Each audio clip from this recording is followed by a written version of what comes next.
kita siapkan hati kita. Hari ini kita akan masuk ke dalam hadirat-Nya, di dalam damai sejahtera dan kasih Allah yang selalu menyertai kita.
Shalom, selamat pagi Bapak Ibu yang saya kasihi di dalam Tuhan Yesus Kristus.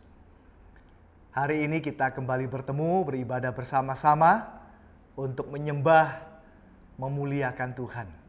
Sekaligus kita akan membaca sebagian firman Tuhan. Mari sebelum kita lebih jauh, kita mau berdoa dulu. Mari sama-sama kita berdoa. Kami merendahkan diri di hadapan-Mu ya Tuhan. Allah yang maha hidup, Allah yang maha kuasa, Allah yang maha besar, Allah juga yang menjadi teladan buat kami ya Tuhan. Mari Bapak, saat ini kami berdoa supaya Tuhan memberkati kami dengan firman-Mu. Saat kami membaca dan merenungkan firman-Mu ini, kami semua boleh melihat Yesus Tuhan kami, teladan kami, kekasih jiwa kami, dan juga penolong kami, supaya kami boleh mengikutinya. Terima kasih banyak Tuhan, pakailah hamba-Mu ini untuk menyampaikan firman-Mu. Di dalam nama Yesus kami sudah berdoa. Amin. Bapak Ibu, di dalam bulan Natal ini sungguh tepat kalau kita merenungkan sebuah topik, yaitu mengenai kehendak Tuhan. Topik kita hari ini adalah kehendak Tuhan. Nah, sebelumnya mari kita baca dulu ya ayatnya Bapak Ibu sekalian. Matius pasal 6 ayat 10. Matius pasal 6 ayat 10. Ini adalah kisah bagaimana Yesus mengajar murid-muridnya berdoa. Dikatakan demikian, Matius 6 ayat 10, datanglah kerajaanmu, jadilah kehendakmu di bumi seperti di sorga. Jelas sekali. Jadi ini Yesus mengajar bagaimana berdoa. Nah, di dalam ajaran doanya ini, Yesus berkata, jadilah kehendakmu. Bapak Ibu, kita ini manusia boleh-boleh saja punya kehendak. Tetapi biarlah bukan kita memaksakan kehendak kita. Tetapi kita boleh berserah, kita boleh bersandar, kita boleh percaya kepada kehendak Tuhan. Nah, itu adalah ajarannya Yesus. Yesus berkata, jadilah kehendakmu. Jelas sekali bukan? Nah Bapak Ibu, Yesus sendiri sebetulnya dia bukan hanya bisa mengajar. Padahal sebetulnya dia itu kan juga adalah Tuhan. Dia yang adalah Tuhan. Tuhan sendiri saja dia itu juga melakukan apa yang dia katakan. Bukan dalam konteks suasana pergumulan yang ringan. Kalau kita baca dalam ayat yang selanjutnya, dalam Matius 26 ayat 42. Matius 26 ayat 42 berkata apa? Lalu ia pergi untuk kedua kalinya dan berdoa katanya, ya Bapakku, jikalau cawan ini tidak mungkin lalu, kecuali apabila aku meminumnya, jadilah kehendakmu. Yesus sendiri juga bukan hanya bisa mengajar, tapi dia juga sendiri sebetulnya dia tidak perlu kan begitu kan. Dia adalah Tuhan. Dia boleh saja berkata, jadilah kehendakku. Dia adalah Tuhan, sederajat dengan Tuhan Allah Bapa, Allah Roh Kudus. Tetapi dia mengatakan dalam kondisinya sebagai manusia, dalam statusnya sebagai manusia pada waktu dia datang ke dalam dunia, dia merendahkan diri, mengosongkan diri, dan dia berkata, seperti apa yang dia ajarkan, jadilah kehendakmu. Jadi Yesus bukan hanya bisa mengajar, Yesus juga melakukan. Bahkan Yesus menjadikannya itu adalah sebagai tujuan utama atau tujuan satu-satunya. Bukan hanya the ultimate purpose atau adalah one of many purposes, tetapi dia menjadikan the only purpose di dalam hidupnya. Kita membaca Ibrani 10 ayat 7. Ibrani 10 ayat 7. Jelas sekali dikatakan. Lalu aku berkata, sungguh aku datang dalam gulungan kitab ada tertulis tentang aku untuk melakukan kehendakmu ya Allahku. Jelas sekali. Yesus itu bukan hanya bisa mengajar, tetapi dia juga melakukan. Bahkan itulah tujuannya datang ke dalam dunia, melakukan kehendak Bapaknya. Nah inilah yang sangat tepat dalam konteks Natal ini juga. Melalui Natal ini kita bisa melihat Yesus itu datang menjadi manusia. Buat apa repot-repot? Buat apa capek-capek? Buat apa sakit-sakit? Buat apa susah-susah? Dia bisa saja di awan-awan sana untuk berkata kepada manusia, "Hai manusia, percayalah kepadaku." Selesai. Buat apa dia jadi bayi? Buat apa nanti jadi orang yang susah, jadi orang sederhana? Buat apa dia harus dilahirkan? Buat apa dia harus dikandung? Buat apa nanti akhirnya harus dipukuli orang, dihina orang, dipakaikan mahkota duri, sampai disalib, sampai mati, sampai dia dicambuk, sampai dia dan seterusnya? Buat apa? Itulah konteks Natal sampai pada kebangkitan. Itulah konteks kedatangan Tuhan. Itulah konteks daripada Yesus membuktikan bahwa dia bukan hanya bisa berkata, "Jadilah kehendakmu," mengajar orang berdoa berkata demikian, tapi dia sendiri juga melakukannya. Nah, Bapak Ibu, mari kita perhatikan beberapa poin. Yang pertama adalah kehendak Tuhan itu adalah clear, jelas. Bapak Ibu, kehendak Tuhan itu bukan sesuatu hal yang susah gitu loh. Gampang. Alkitab kita ini sudah menerjemahkan semua bagian firman tentu perjanjian lama perjanjian baru itu dalam bahasa kita loh. Bahasa Indonesia. Bahasa yang kita mudah mengerti.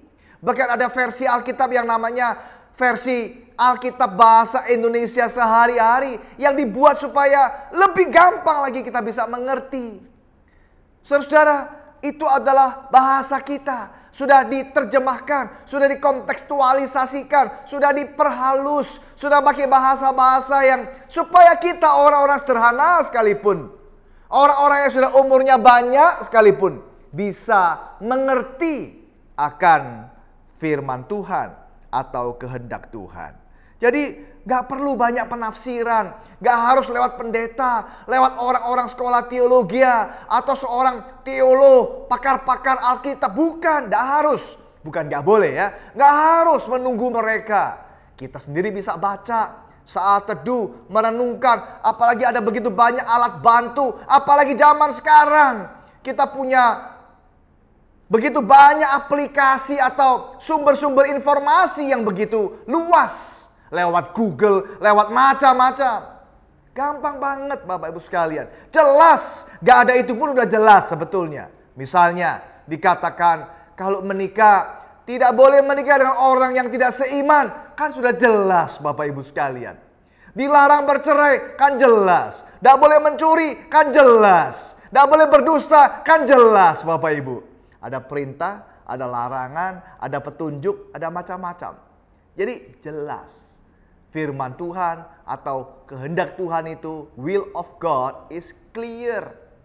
Yang kedua Bapak Ibu, will of God itu complete.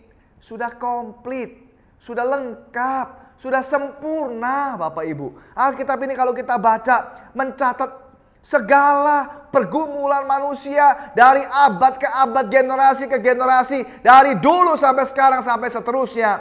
Semuanya lengkap. Kita mau tanya apa saja bisa dicari, bisa dilihat daripada Alkitab. Pergumulan kita semuanya bisa. Tidak ada yang tidak bisa. Semuanya ada.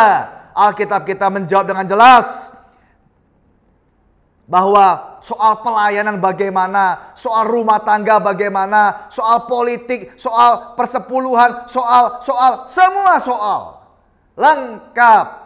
Semuanya ada. Tidak perlu buku-buku lain untuk melengkapi. Tidak perlu buku-buku lain untuk membandingkan. Tidak perlu buku-buku lain untuk menjadi pelengkap. Namanya pelengkap berarti Alkitab belum lengkap. Alkitab sudah lengkap. Yang pertama. Kedua, sudah jelas. Yang ketiga, Alkitab itu atau kehendak Tuhan itu correction free. Correction free. Kehendak Tuhan itu sama Bapak Ibu. Gak dirubah-rubah. Gak dulu bilang tidak boleh menikah dengan orang seiman. Tidak boleh menikah dengan orang yang tidak seiman pada zaman dulu. Lalu sekarang boleh. Atau sebaliknya. Dulu boleh, sekarang tidak boleh. Kan ada banyak orang berkata begini, kaitannya dengan menikah dengan banyak wanita, poligami. Kenapa ya? Kok dulu orang-orang kok boleh? Kenapa orang kok dulu boleh? Abraham istrinya banyak. Daud istrinya banyak. Salomo istrinya banyak. Lalu kita bilang kalau gitu Tuhan tidak fair. Kalau gitu Tuhan tidak adil. Kenapa dulu boleh kok sekarang tidak boleh? Jawabannya tidak demikian Bapak Ibu. Dulu tidak boleh, sekarang juga tidak boleh. Sama. Correction free. Jadi bukan berarti dulu itu boleh. Dulu tetap tidak boleh. Karena orang-orang mengeraskan hati. Karena orang-orang melanggar. Karena orang-orang berkeras kepala. Sehingga mereka melanggar firman Tuhan. Melanggar kehendak Tuhan. Jadi kehendak Tuhan itu sama. Bukan berarti lalu dulu berkata boleh bohong, sekarang tidak boleh. Atau dulu tidak boleh bohong, sekarang boleh. Kita saja yang suka cari belok-belok, suka cari kanan kiri, suka cari koma-koma, perkecualian-perkecualian, dan lain sebagainya. Hari ini kita berkata, tidak boleh berdusta, koma, kecuali. Lah yang bilang kecuali siapa? Kan gitu kan? Siapa yang bilang kecuali? Kecuali kepepet, kecuali untuk kebaikan, kecuali gak ketahuan, kecuali. Lah yang membuat kecuali siapa? Tidak boleh jelas. Dulu sekarang sama. Di mana-mana sama. Tidak berarti di satu kota nggak boleh, satu kota boleh, dan sebaliknya. Oh di satu negara boleh, satu negara yang lain nggak boleh. Nggak begitu Bapak Ibu. Sama. Kehendak Tuhan, apa tadi yang pertama? Clear. Jelas. Pakai bahasa kita lagi. Tidak perlu belajar bahasa asing. Tidak perlu belajar bahasa Alkitab. Boleh. Tapi tidak perlu. Udah jelas. Yang kedua, complete. Udah lengkap. Semuanya ada. Yang ketiga, correction free. Yang keempat, terakhir Bapak Ibu sekalian. Kehendak Tuhan itu adalah condition to get a greater blessing. Adalah syarat untuk mendapatkan berkat lebih besar. Saya ulangi, poin ini penting sekali. Will of God is the condition to get the greater blessing. Kehendak Tuhan itu adalah syarat supaya kita bisa diberkati lebih lagi. Bapak Ibu, kita bicara berkat, bukan anugerah, bukan karunia loh. Kalau karunia tanpa syarat, kalau anugerah tanpa syarat. Itu diberikan cuma-cuma kepada kita. Siapapun kita, mau orang apa, mau usia berapa, mau bagaimana, dan lain sebagainya. Nggak ada masalah. Tuhan memberikannya cuma-cuma. Itu namanya anugerah. Anugerah keselamatan. Itu cuma-cuma. Tidak ada peran kita di dalamnya sedikit pun. Tapi kalau bicara berkat, ada bagian kita Bapak Ibu. Maksudnya begini. Berkat itu kan ada dua. Berkat umum dan berkat khusus. Kalau berkat umum, semua orang dapat Bapak Ibu. Semua orang dapat. Hujan, semua orang dapat. Air bisa minum siapa saja. Udara, berkat umum. Semua orang mau jahat, tidak jahat. Bukan boleh sekali lagi ya. Itu berkat umum. Tuhan memberikannya. Tuhan memberkatkannya kepada semua orang. Tapi ada berkat khusus Bapak Ibu sekalian.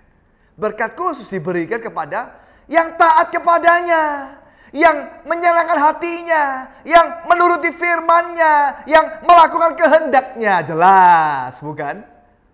Semakin kita taat, Tuhan pasti akan memberkati kita lebih lagi. Semakin kita melakukan firman Tuhan, pasti lebih banyak dipercayakan. Ada perumpamaan tentang talenta juga jelas, bukan? Menjelaskan bagi seseorang hamba yang dipercayakan 5 talenta, singkat cerita dia bisa melipat gandakannya menjadi 10 talenta. Dan Tuhan memberikan lebih lagi kepada dia. Barang siapa yang sudah bisa melakukan hal yang kecil, dia ditambahkan lagi. Tapi barang siapa yang tidak setia dalam perkara yang kecil, ya jelas apa yang ada padanya ya diambil juga. Makanya tadi saya katakan, kehendak Tuhan apabila kita melakukannya dengan sungguh-sungguh segenap hati, itu adalah syarat bagi berkat yang lebih besar. Tentu saya tidak mengatakan berkatnya harus materi ya. Banyak berkat bentuknya. Bentuknya banyak. Dan hari ini kita tidak bicara mengenai berkat Tuhan itu. Hari ini kita bicara mengenai kehendak Tuhan. Saya fokuskan bahwa kehendak Tuhan itu adalah syarat. Syarat to get the greater blessing. Kalau kita mau diberkati lebih lagi, dipakai Tuhan lebih lagi, dan berkat-berkat yang luar biasa, kita harus tambah taat. Tambah taat, tambah taat, tambah taat. Lebih lagi. Walaupun tidak ada orang, walaupun gak dilihat orang, walaupun sendirian, walaupun mungkin juga harus melawan arus. Tapi Tuhan itu ya dan amin, hidup dan berkuasa. Ada banyak berkat Tuhan yang bisa diberikan kepada kita. Satu kali ada seorang bapak, pengusaha yang dia itu ingin mendapatkan sebuah kontrak bisnis. Nilainya cukup besar, ratusan juta Bapak Ibu sekalian. Seorang pengusaha, tetapi oleh rekan bisnisnya itu dia diminta melakukan hal-hal yang bertentangan dengan firman Tuhan. Nah, pengusaha ini seorang anak Tuhan. Dia memilih lebih baik saya tidak melakukannya. Lebih baik saya kehilangan keuntungan begitu besar daripada saya harus kehilangan iman saya, daripada saya harus menjual Tuhan saya, daripada saya harus membuat diri saya berdosa dan menyedihkan hati Tuhan. Singkat cerita Bapak Ibu, dia tidak mendapatkan kontrak itu. Tetapi dia mendapatkan kontrak yang lebih besar daripada itu. Yang miliaran Bapak Ibu sekalian. Bukan ratusan juta lagi, tapi miliaran. Why? Because God blessed him even more. Tuhan memberkatinya lebih lagi. Bapak Ibu yang kekasih, pada pagi hari ini mari kita meneladani Yesus. Dia Tuhan, tapi dia mau mentaati kehendak Bapaknya. Dia mau melakukan kehendak Tuhan, padahal dia sendiri adalah Tuhan. Maka kita yang melihat bagaimana teladan Yesus, mari kita juga melakukannya. Kehendak Tuhan itu jelas. Kehendak Tuhan itu komplit. Kehendak Tuhan itu tidak pernah berubah. Correction free, sama terus. Dan kehendak Tuhan itu membuat kita diberkati lebih lagi. Bapak Ibu mau diberkati? Bapak Ibu mau mendapatkan pujian daripada Tuhan? Bapak Ibu mau menyenangkan Tuhan? Mari kita melakukan kehendak-Nya. Amin. Mari Bapak Ibu kita berdoa.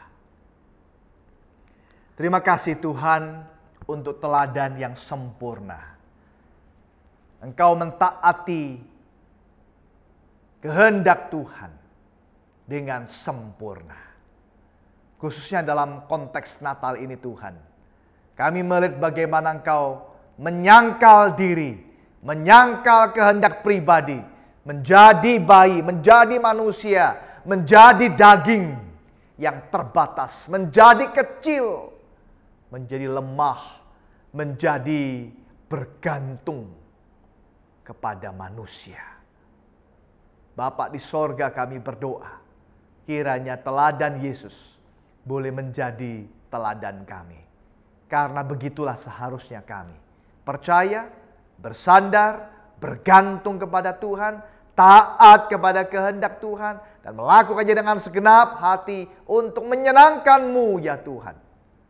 Biarlah kami dalam Natal ini Tuhan, bukan hanya merayakan Natal, bukan hanya memperingati Natal, tetapi kami boleh belajar.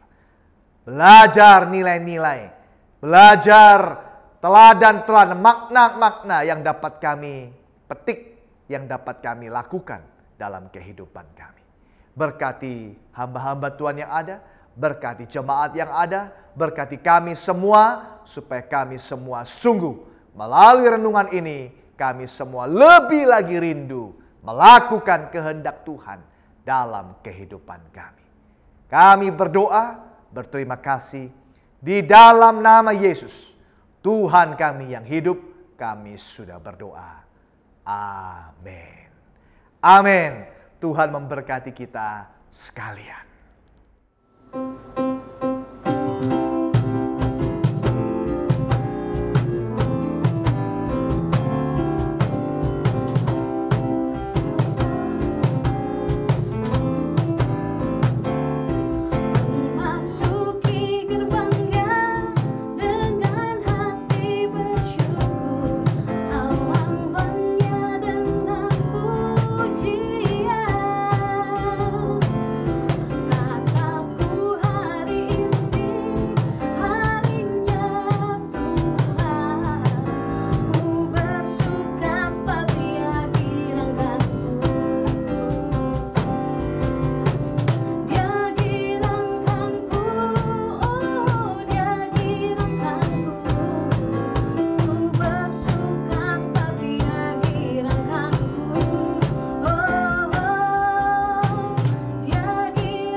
Shalom, selamat pagi, selamat hari Minggu, dan selamat hari Natal memperingati kelahiran Tuhan Yesus Kristus. Amin.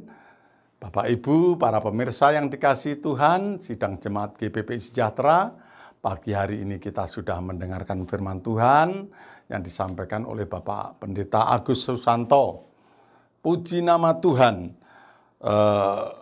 Kehendak Tuhan adalah karena kasih Tuhan akan umat manusia dinyatakan, yaitu melalui kelahirannya. Ya, Yohanes 3 ayat 16. Kehendak Tuhan adalah yang pertama jelas, yang kedua lengkap, yang ketiga sempurna.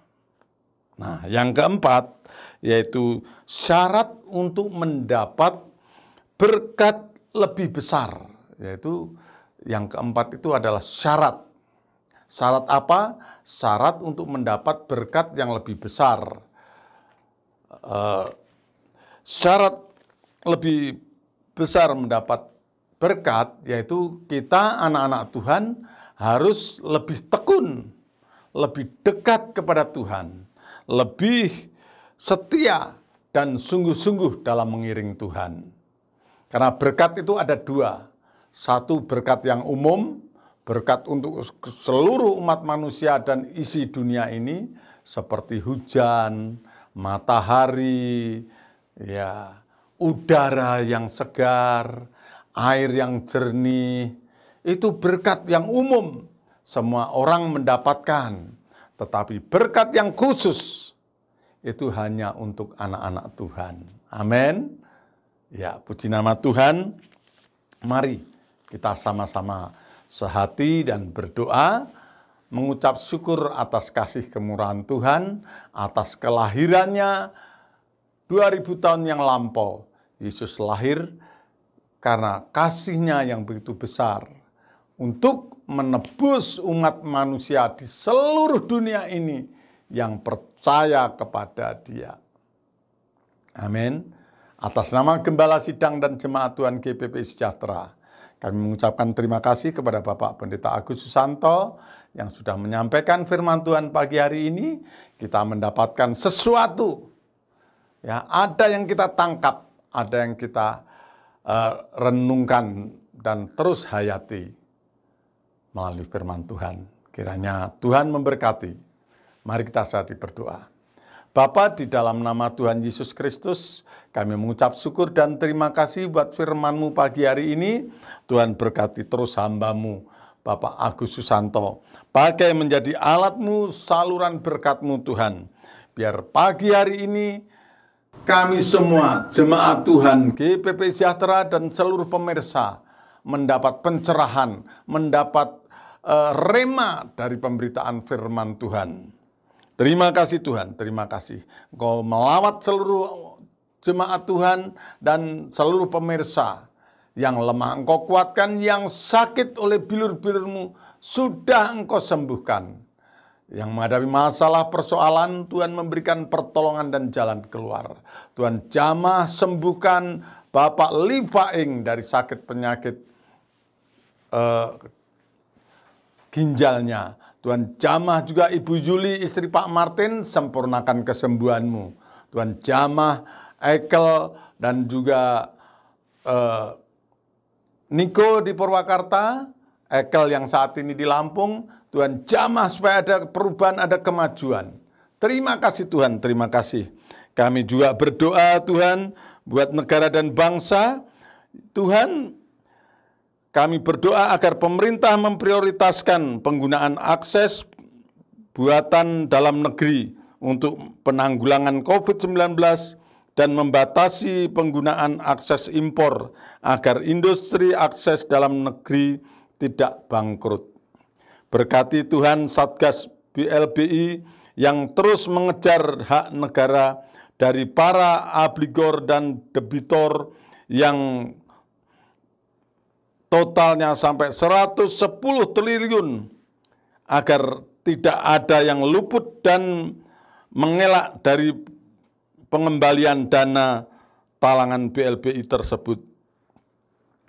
Tuhan Yesus, kami juga berdoa untuk rencana undang-undang yang diajukan pemerintah agar bisa masuk dalam prolegnas DPR tahun 2022, yaitu RUU perampasan aset dan RUU pembatasan transaksi uang kartal, yang keduanya berkaitan dengan pemberantasan korupsi.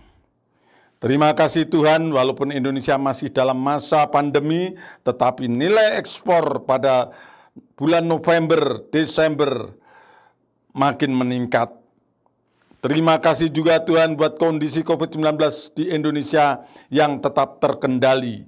Kami berdoa agar pemerintah tegas dalam menegakkan aturan karantina mengingat varian Omikron sudah tersebar di 77 negara. Terima kasih Tuhan, terima kasih. Kami percaya juga Tuhan, Engkau campur tangan dalam setiap kegerakan, dalam setiap usaha pemerintah untuk menangani kesejahteraan masyarakat dan juga pembangunan. Tuhan berkati juga rencana hamba-Mu Bapak Gembala, Bapak Pendeta Herman, di mana pada bulan Januari pertengahan kita akan buka ibadah tatap muka dan tetap mengacu kepada protokol kesehatan atau prokes. Kiranya Tuhan campur tangan dan memberkati rencana kami. Segala puji dan hormat dan syukur hanya bagi Engkau. Dalam nama Bapa, Putra, dan Roh Kudus. Dalam nama Tuhan Yesus kami sudah berdoa dan mengucap syukur. Haleluya. Amin. Nah, Bapak Ibu yang dikasihi Tuhan, Jangan lupa kalau diberkati Tuhan, persembahkan persembahan saudara, rekening yang ada di layar Bapak Ibu sekalian. Dan kita terus berdoa juga untuk rencana Natal. Minggu depan kita akan merayakan Natal tetap secara online ya. Kita tetap semangat, tetap setia, dan jangan lupa tetap protokol kesehatan. Jangan abai karena COVID-19 belum usai. Pakai terus masker dimanapun berada, jaga jarak, dan juga sering cuci tangan. Waktu selanjutnya saya serahkan hambanya untuk tutup dan doa berkat. Amin. Shalom, selamat hari Minggu. Mari kita sama-sama mengangkat kedua tangan kita menerima berkat Tuhan. Tuhan memberkati engkau dan melindungi engkau. Tuhan menyinari engkau dengan wajah-Nya dan memberi engkau kasih karunia. Tuhan menghadapkan wajah-Nya kepadamu dan memberikan engkau damai sejahtera. Terimalah segala berkat terbaik yang sudah Bapa sediakan bagimu. Kasih karunia daripada Tuhan Yesus Kristus dan persekutuan dengan Roh Kudus senantiasa menyertai kami sekalian. Mulai pagi hari ini sampai Maranatha Tuhan Yesus datang kembali. Di dalam nama Tuhan Yesus Kristus kami ucap syukur dan berdoa padamu. Amin.